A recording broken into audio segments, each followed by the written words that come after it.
Cette émission vous est présentée par Vitoli, pour vivre en santé plus longtemps.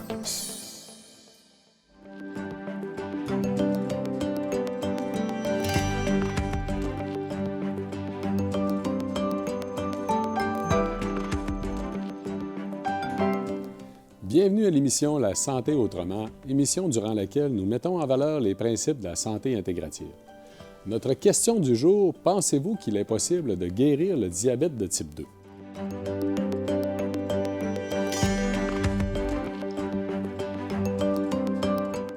Yes, oui, certainement. C'est diminuer les glucides, puis bouger, perdre du poids, si on a un excès de poids. Je pense que ça peut être traité, mais pas guéri. Je pense que oui. J'ai lu plusieurs choses en lien avec les jeûnes et les résultats semblent très prometteurs. D'après moi, le type 2 doit se guérir probablement avec une bonne hygiène de vie, avec des exercices, une bonne alimentation. D'après moi, on doit en venir à bout.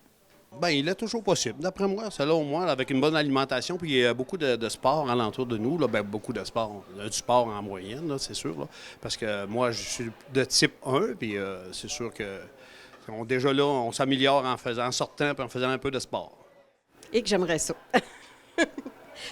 Parce que j'ai comme un épée là, qui pousse. Là. Fait que oui, j'aimerais ça, qui gagne la bataille.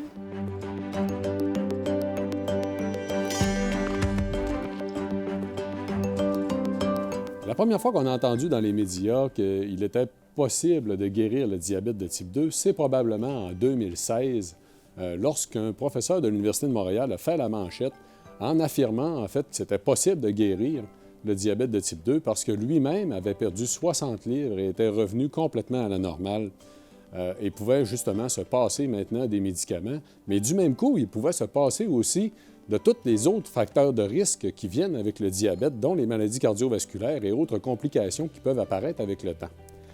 Par la suite, en 2017, on avait la clinique Reversa qui voyait le jour ici au Québec avec, bien sûr, Dr Evelyne Borduas-Roy, qui commençait en 2017 à accompagner des gens pour renverser des diabètes de type 2, rétablir, en fait, leur état de santé pour les ramener à la normale.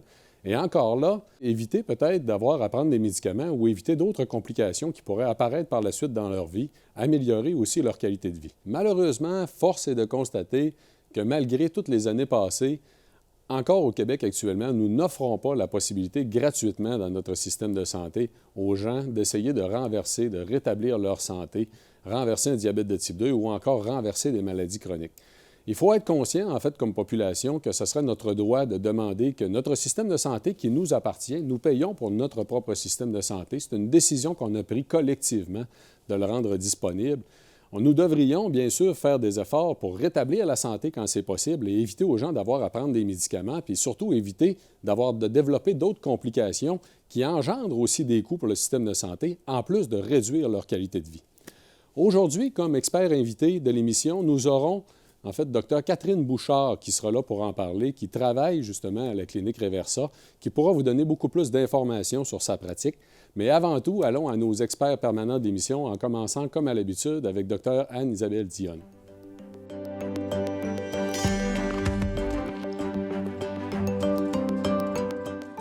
Bonjour Anne-Isabelle. Bonjour Éric.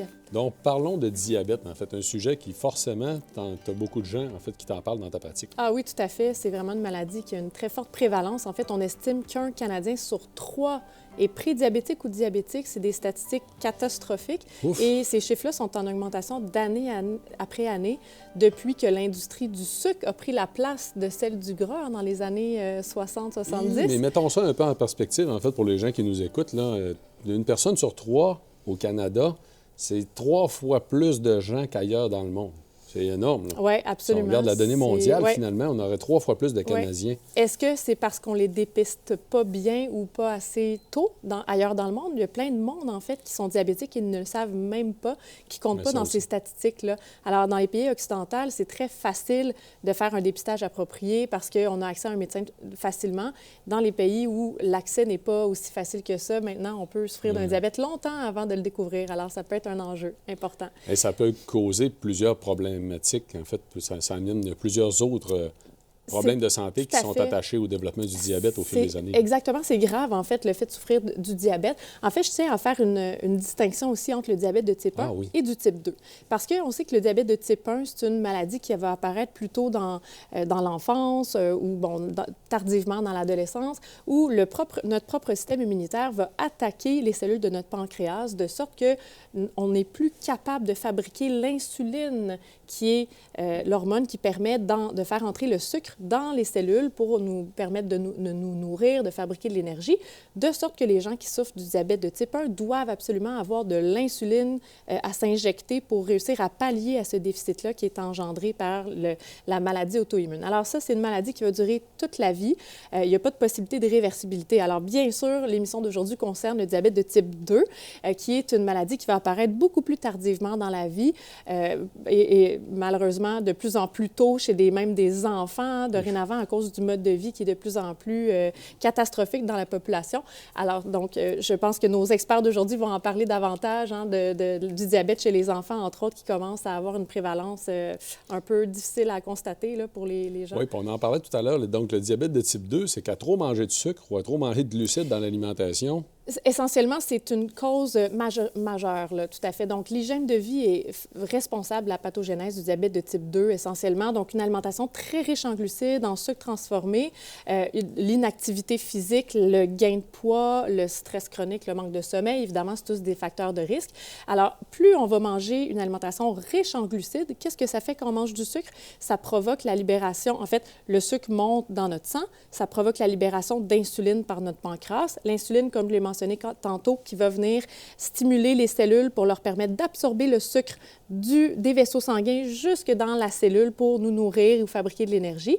Et il y en a tellement de sucre, il y en a tellement d'insuline qu'à un moment donné, les cellules vont se tanner, vont devenir résistantes à l'effet de cette insuline-là. Et le pancréas va devoir forcer encore plus et plus et plus pour fabriquer l'insuline nécessaire pour vaquer à sa tâche usuelle. Et à un moment donné, quand ça ne fonctionne plus du tout, bien, soit que le pancréas s'épuise puis n'est plus capable de fabriquer la quantité d'insuline nécessaire, soit que la résistance à l'insuline, elle s'intensifie, puis les récepteurs ne fonctionnent tout simplement plus. La glycémie va commencer à monter, et c'est là qu'on va voir apparaître le diabète. Alors, malheureusement, pour un médecin de famille, bon, c'est ça notre rôle, de faire du dépistage de diabète. On utilise souvent des différentes formulations, des calculs, par exemple, le Find Risk, qui est un calcul que vous pouvez même trouver sur Internet, qui évalue plusieurs facteurs de risque. Là, le fait de souffrir d'hypertension, le fait d'avoir une augmentation du tour de taille, le fait de prendre, j'ai oublié tous les facteurs, là, mais l'âge, etc. Bon, c'est un calcul dont les points s'additionnent et qui nous guide à savoir si on devrait dépister le diabète chez l'une ou l'autre des personnes qu'on voit en clinique. Et la chose que je trouve malheureusement dommage en médecine, c'est qu'on focus beaucoup sur le dépistage du diabète. Donc, ce score-là nous permet de dire qui est-ce que je vais dépister pour faire le diagnostic du diabète et traiter adéquatement, alors qu'on sait que 15 à 20 ans avant, il peut y avoir des manifestations de résistance à l'insuline qui s'installent dans le corps de ces individus-là, qui pourraient très bien être réversibles de par l'assainissement des habitudes de vie et éviter de développer un diabète. Donc, je milite beaucoup dans ma pratique et comme médecin de famille dans le dépistage précoce, non seulement du diabète, du prédiabète, mais aussi de la résistance à l'insuline, parce qu'on a maintenant des marqueurs qui nous permettent d'avoir des indices de cette manifestation-là. Donc, c'est très, très important. Il faut le dire, en fait, la problématique, c'est pas de produire de l'insuline pour être capable d'absorber le sucre, c'est d'en produire trop, tout le temps, trop longtemps. Exactement. Si on le voyait venir, puis bon, on va en parler dans l'émission sur l'hypertension, parce que, entre autres, la résistance à l'insuline est responsable aussi en grande partie de l'apparition de l'hypertension chez les gens qui développent un syndrome métabolique. Tout à fait. Oui, tout à fait. Mais merci beaucoup de nous avoir éclairé sur le sujet. C'était vraiment un grand plaisir. C'est un plaisir. Allons voir maintenant qu'est-ce qu'en pense notre pharmacienne de l'émission, Anne-Émilie Dionne.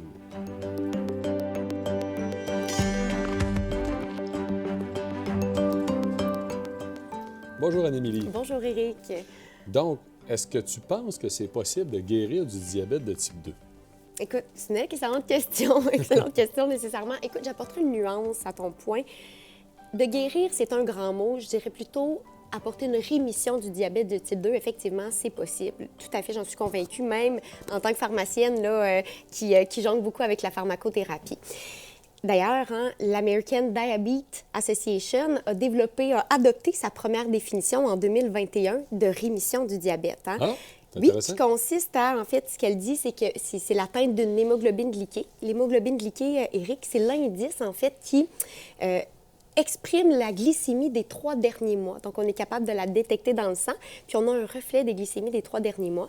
Et donc, l'atteinte d'une hémoglobine glyquée de moins de 6,5 pendant une durée d'au moins 3 mois sans avoir utilisé d'agents pharmacologiques. Alors, c'est réellement une définition nouvelle là, dans notre arsenal. C'est génial, mais c'est une démonstration aussi qu'on peut éventuellement arrêter la médication puis revenir à la normale. Exactement. Et là, j'apporte une autre nuance. Évidemment, quand la maladie est dans ses débuts, dans les 5-6 premières années de diabète, évidemment, les chances, on les mise plus de notre côté.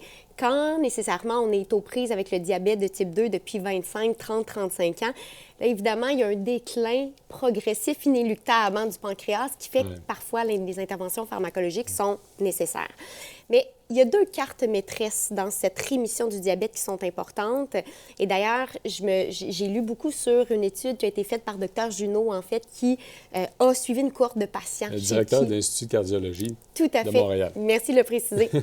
Et donc, cette cohorte-là était soumise à un régime, en fait, à une diète alimentaire et à un programme d'activité physique. Donc, dans les interventions nutritionnelles qui sont vraiment la pierre angulaire du traitement, on vise une perte de poids. On vise à réduire le gras abdominal, viscéral et hépatique, finalement. Donc, c'est la première chose. On vise idéalement une perte de poids de 5 Même dans les meilleurs des cas, les gens qui avaient perdu 10 à 15 de leur poids initial avaient de meilleures rémissions. Donc, ça, c'est la pierre angulaire.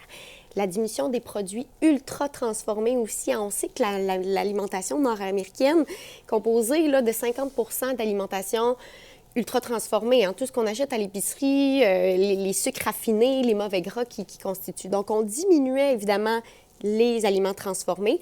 On mettait ces gens-là sous une diète qui était méditerranéenne, mais qui était composée principalement réduite en glucides. Donc, la diète méditerranéenne, elle est quand même composée elle est relativement en glucides, plutôt composée de plusieurs glucides modérés, exactement. Donc, on les mettait sous une diète méditerranéenne, mais low carb, réduite en glucides. Et donc, on venait de cette façon-là réduire l'état d'hyperinsulinémie constante, donc pour éviter justement cet état de résistance à l'insuline. Ça a permis de rétablir des gens? Certainement. Donc, un bon pourcentage très intéressant de la cohorte qui s'est rétabli complètement et d'autres ont réussi tout simplement à mieux maîtriser leur glycémie. Cette cohorte-là était également exposée à un programme d'activité physique. Donc, on les faisait faire des exercices de résistance, donc pour développer de la masse musculaire, pour avoir un certain gain musculaire, parce que la masse osseuse aussi, la masse musculaire permet aussi de diminuer, de stocker davantage les glucides, de diminuer les états d'hyperinsulinémie. Oui. Et on les mettait sur des exercices aérobiques et également, il y a eu beaucoup de progrès d'évolution à ce niveau-là. Mais l'alimentation est de loin l'objectif initial à travailler. Puis moi, comme pharmacienne, justement, j'en ai des patients qui me demandent des fois, écoute, moi, je débute un programme où, en fait, j'aimerais adopter une diète. Ils ont besoin d'être accompagnés. Absolument, réduite en glucides. Qu'est-ce que je fais, là? Si je prends déjà de l'insuline, si je prends certains médicaments, des hypoglycémies en roue, est-ce que je peux faire ça? Y a-t-il des risques pour moi? Mot d'ordre, il y a des médicaments pour le diabète, des hypoglycémiants qui, de certaines classes vont causer des hypoglycémies. Donc, la plupart du temps, les patients qui souhaitent se mettre à ce régime-là, je vais souvent suspendre certains hypoglycémiants qui causent des hypoglycémies, donc les sulfonylurées, par exemple, ou l'insuline. Si les patients prennent l'insuline, je vais réduire évidemment les doses et tout est dans le suivi étroit et régulier de ces patients-là. Donc, on va souvent faire des prises de sang de suivi, donc aux 2 à 3 mois pour s'assurer que l'hémoglobine est restée stable et je vais aussi bien les éduquer sur la prise de leur glycémie pour éviter les hypoglycémies qui pourraient être néfastes pour eux. Super intéressant. Donc, le mot d'ordre, en fait, c'est bien sûr, si vous êtes pour essayer de renverser votre diabète de type 2, essayer de rétablir votre santé, optimiser votre santé, parlez-en avec votre pharmacien. Absolument. C'est toujours le mot d'ordre de toute façon quand on prend des médicaments. Si votre situation change, parlez-en avec votre pharmacien tout simplement pour être certain qu'il n'y a pas des choses à rééquilibrer. Merci beaucoup, en fait, d'avoir discuté avec nous. C'était vraiment un grand plaisir. Merci. Allons voir maintenant qu'est-ce qu'en pense notre naturopathe agréé, M. Dino Alicasse.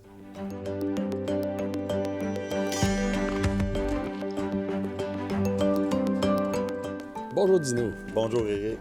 Dino, en fait, la question du diabète de type 2 est une question vraiment parfaite pour un naturopathe parce que là, on touche à tous les facteurs du terrain, ce que j'ai appelé le terrain dans l'autre émission, où le naturopathe va se soucier de l'état de la personne dans l'entier, mais aussi de tout ce qui va influencer aussi son état de santé en général. Absolument. Le diabète de type 2, j'appelle ça la tempête parfaite des habitudes de vie qui sont déréglées pour la plupart des gens. Il y a probablement des prédispositions génétiques chez certains individus ou chez certaines familles, mais le développement de cette maladie-là arrive doucement. Tu sais, moi, je dis souvent, c'est pas une maladie du sucre, le diabète de type 2, c'est une maladie de l'insuline, dans le sens où cette hormone-là augmente graduellement dans le sang tout au fil du développement du prédiabète pour éventuellement soit ne plus être bien sécrété ou être tellement résistant que là, on a un taux de sucre qui monte. Puis on diagnostique quand notre taux de sucre dépasse un certain seuil, mais on mesure rarement l'insuline puis son élévation. Fait que c'est important de savoir qu'on pourrait longtemps d'avance, un peu comme Anne-Isabelle l'a mentionné, détecter la tendance puis essayer d'agir là-dessus parce qu'il y a plein de choses qui peuvent être faites. Puis c'est ça, en fait. On sait, par exemple, que le sommeil, il y a des études qui ont montré que des jeunes en pleine santé, étudiants dans la vingtaine, on les a privés de sommeil pendant 4-5 jours. Là. On parle de moins d'une semaine et on a pu mesurer leur résistance à l'insuline. Ils deviennent résistants à l'insuline. C'est réversible après qu'ils retrouvent un sommeil normal. Mais ça montre quand même que le sommeil, on voit une image d'exercice physique. L'exercice physique, c'est la même chose. Je veux dire, à partir du moment où nos muscles sont en bon état, ils fonctionnent bien, la capacité d'entrée du sucre dans les cellules est beaucoup supérieure, puis il y a moins besoin d'insuline. Ça en fait partie aussi. La gestion. Donc, on va avoir moins besoin d'en produire, exact. On va avoir moins de risques de développer de la résistance. Donc, ce que tu es en train de dire, c'est qu'outre le fait de manger du sucre, en fait, si on considère l'insuline, il y a aussi le sommeil qui a un impact, il y a aussi l'exercice et le physique. Stress. Hein? On sait, par exemple, qu'en sécrétant du cortisol, on augmente la production d'insuline. Donc, les trois piliers, le stress, sommeil puis exercice, sont majeurs. Puis souvent, on les considère un peu à côté, puis on focalise sur l'alimentation. Bien sûr, l'alimentation est importante, puis on le sait à partir du moment, puis je pense que notre experte va en parler un peu, mais quand on réduit les glucides, ça baisse l'insuline. Mais je vous dirais qu'en prévention, on peut améliorer l'alimentation, mais on a besoin d'être pas mal moins drastique qu'une fois qu'on a un diagnostic de diabète. Anne-Isabelle, ou plutôt Anne-Émilie, disait bon, il n'y a pas de guérison, c'est plutôt une rémission. Bien, si on n'a jamais le diagnostic, si on prévient son apparition à ce diabète-là, bien, inévitablement, c'est plus juste une rémission, on l'a juste jamais développé, la maladie. Et c'est vraiment la maladie parfaite pour ces habitudes de vie-là. Je veux dire, puis en fait, tu as mentionné, je pense, au début, Normand Mousseau, qui est un chercheur en physique. Ce n'est pas un professionnel de la biologie, mais lui, il n'a pas accepté ce diagnostic-là. Il s'est dit, il y a sûrement quelque chose que je peux faire. C'est un des premiers, là, en 2016-2017, qui a comme allumé sur le fait qu'on peut avoir une rémission. Puis en fait, lui, tu ne l'as pas mentionné, mais il a fait vraiment une diète importante pour perdre une trentaine de livres la première fois avec, de l'exercice, il s'est mis à la course à pied. Mais après, il a fait du jeûne intermittent ou de la restriction calorique qu'on appelle pendant 2 mois. Il a perdu un autre 30 livres et il a eu un diagnostic de rémission. On n'est pas obligé d'être aussi drastique, mais parfois, quand on arrive là, c'est ce qu'on doit faire. Donc oui, les médicaments peuvent être intéressants, il n'y a aucun doute, mais là, je pense qu'il faut aller plus loin que ça. Ce que tu viens de mentionner pour Normand Mousseau, là, insistons encore, même si je l'ai mentionné durant l'introduction, c'est que là, on parle de 2016. On avait quelqu'un qui faisait la manchette dans le journal, en fait, qui avait réussi, en fait, à renverser son diabète de type 2. Puis encore aujourd'hui, on ne l'offre pas dans le système de santé québécois. Les gens à qui on va dire qu'ils ont un diabète de type 2, on ne leur expliquera pas qu'ils pourraient rétablir leur santé. Exact. Honnêtement, on dit encore que c'est une maladie chronique irréversible, malheureusement. Écoutez, en naturopathie, il y a bien d'autres choses aussi. On sait qu'il y a des plantes intéressantes. Je pense juste au thé, le yerba maté, c'est un thé d'Amérique du Sud. On dit que c'est un petit peu comme certains médicaments qu'on appelle des analogues de la GLP-1. C'est un thé qui aide aux gens à perdre du poids. Ça, c'est intéressant parce que si on perd de la graisse viscérale, au niveau du pancréas, du foie, tout ça, bien, on améliore notre réponse à l'insuline. En fait, ce que tu es en train de dire, c'est qu'il y a une plante qui existe, qui a des molécules qui sont équivalentes à des médicaments qui viennent tout juste d'être découverts. Exactement. Qui sont semblables, peut-être un peu moins efficaces. C'est ça, mais qui peuvent agir de ce côté-là. On a des minéraux comme le chrome, le vanadium, des plantes comme le banaba, la cannelle comme épice, on en mange suffisamment. Oui, ça, c'est très documenté. Il y a beaucoup d'informations de ce côté-là pour supporter quand il y a un problème ou même en prévention. Fait qu'il y a beaucoup de choses qu'on peut faire. Il faut juste s'assurer d'avoir quelqu'un qui se connaît un petit peu et qui peut nous guider à travers ça. Oui, bien, comme notre ami Jean-Yves Dionne le dit si bien, le conseiller fait le conseil. Il faut choisir, en fait, d'être bien conseillé. Je suis d'accord. Et là, on a des naturopathes agréés, en fait, qui peuvent nous accompagner. Merci beaucoup, Dino. Ça me fait plaisir. Allons maintenant à notre experte invitée du jour, qui est une médecin de la clinique Reversa, Dr. Catherine Bouchard.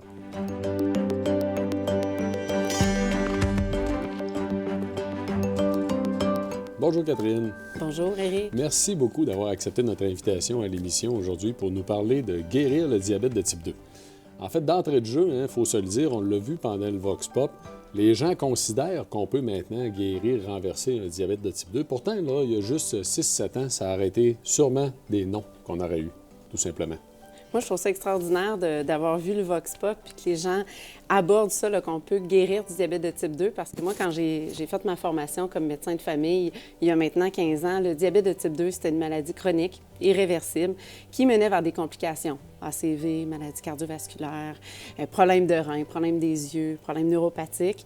Puis maintenant, on a des critères de renversement du diabète qui sont maintenant bien établis, qui ont été élaborés pour tout ce qui est changement des habitudes de vie, aussi pour la chirurgie bariatrique.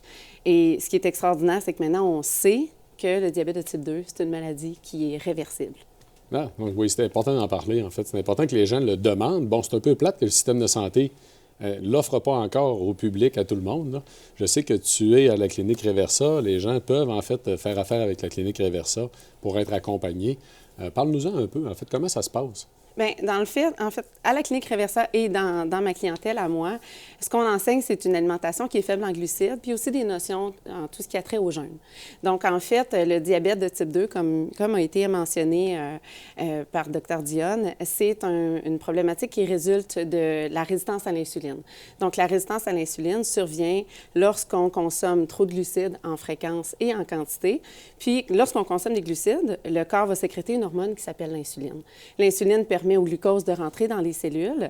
Puis éventuellement, bien, à force d'en consommer trop, le corps va devenir résistant à l'insuline. Donc, c'est un peu comme un cercle vicieux. L'insuline va être sécrétée de plus en plus grande quantité, puis va fonctionner de moins en moins.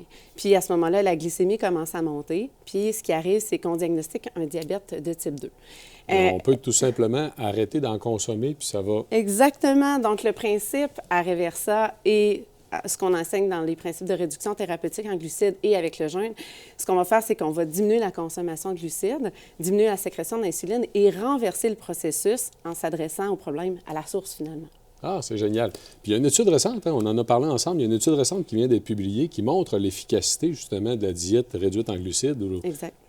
Donc, il y a une étude qui a été publiée en janvier en Angleterre. Dr. David Unwin, qui est un médecin bien connu dans le monde de la réduction thérapeutique en glucides, ce qu'il a fait, dans le fond, lui, tout simplement, ils ont pris des patients qui venaient dans leur clinique, qui avaient un diabète de type 2, puis ils leur proposaient 2 approches. Dans le fond, une approche conventionnelle où on leur enseignait leur guide alimentaire avec la médication, puis une approche où on expliquait beaucoup la physiopathologie sous-jacente au diabète de type 2.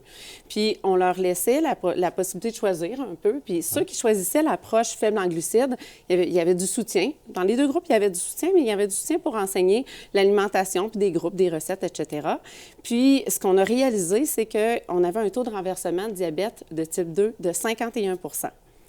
Le point qui est encore plus intéressant, c'est que lorsqu'on adressait la problématique très tôt, soit dans la première année du diagnostic du diabète de type 2, le taux de renversement est de 77 %. Fait que ce qui est extraordinaire là-dedans, c'est de se rendre compte que oui, c'est réversible, mais qu'on se doit d'adresser la problématique rapidement si on veut le renverser avec des approches qui sont reliées aux habitudes de vie, qui vont aider le renversement de la résistance à l'insuline, soit tout ce qui est approche alimentaire. Les gens dans le Vox Pop ont parlé d'exercice, l'amélioration du sommeil, diminution du stress. C'est toutes des choses qui vont finalement aider au renversement du processus puis aider à guérir le diabète. Donc, en fait, dès que quelqu'un a des signes de diabète de type 2, puis même avant, si on pouvait, parce qu'on en a parlé beaucoup aujourd'hui à l'émission, si on avait été capable d'identifier l'augmentation graduelle de l'insuline, on pourrait intervenir puis empêcher, en fait, ce qui se produit par la suite, empêcher le développement du diabète. Mais au moins, en fait, à partir du moment où on a un patient qui devient diabétique, on pourrait l'accompagner. Puis 77 des cas, c'est ce que tu viens de mentionner, on serait capable de les rétablir. Écoute, c'est extraordinaire. C'est ce que je vois dans ma pratique aussi, à n'importe quel âge. Et autant chez les patients qui n'ont pas encore de médication, donc dans les débuts de diagnostic, ceux qui ont déjà de la médication et même ceux qui ont de l'insuline peuvent renverser leur diabète. Fait qu'il faut toujours aborder ça avec une approche positive, puis de le proposer aux patients parce que c'est possible de renverser le diabète de type 2. Ah, quel beau message. Merci beaucoup, Catherine, d'avoir été des nôtres. Plaisir. Allons maintenant à nos experts permanents de l'émission pour la conclusion.